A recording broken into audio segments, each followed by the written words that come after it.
जूते, हथकरघा, कढ़ाई, चमड़ा, हमेशा से ये सब उत्तर प्रदेश की पहचान रहे। लेकिन सवाल हमेशा से ये था कि छोटे उद्योग आखिर बड़ा काम कैसे करेंगे। जवाब आया एमएसएमई क्लस्टर डेवलपमेंट से। बात उत्तर प्रदेश की के इस एपिसोड में हम इसी एमएसएमई क्लस्टर डेवलपमेंट की बात करने वाले हैं। मेरा नाम है खुशी चौधरी और आप देख रहे हैं एबीपी लाइव।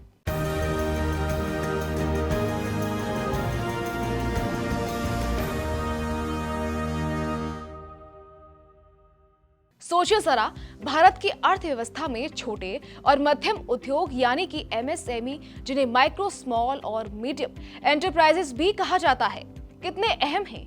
ये वो उद्योग हैं जो बड़े उद्योगों की तरह चमकते दमकते भले नहीं दिखते, लेकिन देश की असली अर्थव्यवस्था को खड़ा रखते हैं।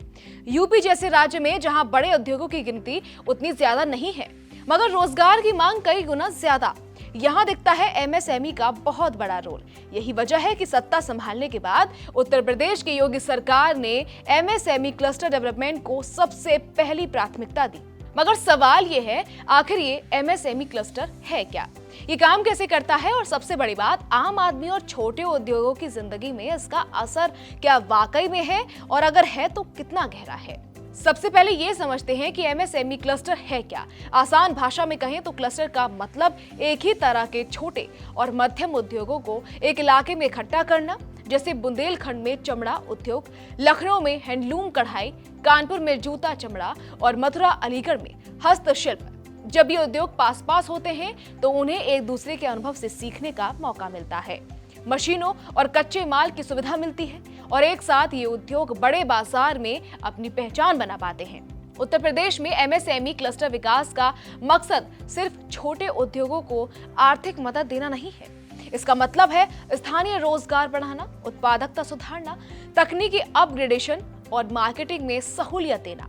उदाहरण के तौर पर लखनऊ में हैंडलूम कढ़ाई उद्योग के लिए सरकार ने क्लस्टर के अंदर ट्रेनिंग सेंटर, डिजाइन स्टूडियो और टेक्निकल सपोर्ट बनाया।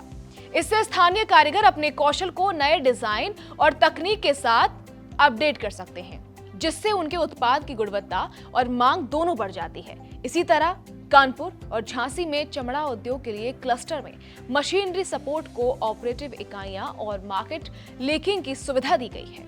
पहले कारीगर को अपना उत्पाद बेचने के लिए शहर शहर घूमना पड़ता था, लेकिन अब क्लस्टर के माध्यम से उनका उत्पाद राष्ट्रीय और अंतर्राष्ट्रीय मार्केट में आसानी से पहुंच रहा है। इससे उनकी आमदनी बढ़ी है और स्थानीय अर्थव्यवस्था में भी मजबूती आई है।